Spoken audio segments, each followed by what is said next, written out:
She also went on to say, and again, it was a very good point, I think we need to empower women to not just be about dresses and beauty and selfies. We need to start having conversations and put our phones down and take social media breaks. Yeah, I mean, look, Piers? you know, it's all a bit... Piers? Well, I couldn't disagree more with them all. The thing about Jennifer Aniston is I really like her. Met her a couple of times, very, very nice. I'm sure you have too, Ross. But I don't know what's going on with her, because it's all very... It seems to me a lot of self-wallowing going on here. Jennifer Aniston is in a very privileged position, has a very privileged life, is one of the most photographed cover stars in magazine history, and now she's trying to kind of lecture everybody about don't objectify people for their bodies, don't body shame and so on. I just don't think you can have it always. Shall I just put the other side? Sure. I think she is somebody who is sort of trapped by eternal judgment.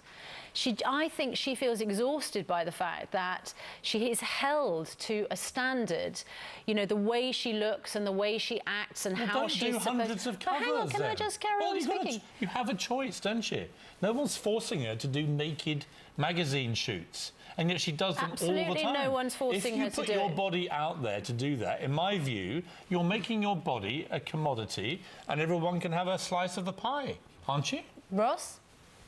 I think it's very hard for anybody in this business at all to complain about anything, because we're all incredibly lucky and we all have such fortunate lives through this business. Even at my lowly level here, I'm not putting myself up there with that. But I think also what happens is the scrutiny now, and especially over this, you know, people are thinking, you know, she broke down in tears and all the rest of it. You know, she didn't. She actually answered a young girl's question very honestly. And she was, as I said, emotional before that. It was the tribute reel that really set her off there. So obviously she's up for scrutiny, and it's hard, I think, in this business when you complain about anything. You know, we've said before, when big stars start arguing, you go, it's just millionaires arguing with each other. And, you know, I think everyone has to remember that, you know, people at home trying to find money for rent and things like that. So I get that side of it, but I think, you know, for someone like that, the scrutiny is just incredible. I think a lot of young girls, though, who put their pictures on Instagram and receive the comments that they do will also relate to her sensitivity about constantly being judged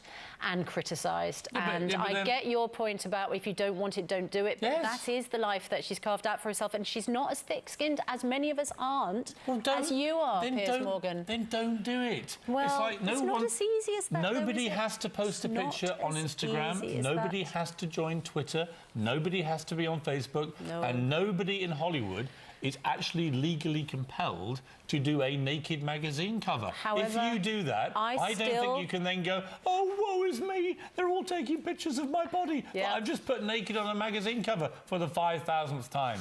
Come on, get a grip. Remember, half the world is starving, right? And most of the rest of the world has no money, has no mansions, has no Ferraris, has no handsome Hollywood star husband, and let's all just get a grip. I don't have any of those. What? I don't have a handsome... That's my announcement for this morning.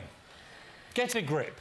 What people need to focus on and need to understand as absolute truth is that no one, I've infected no one.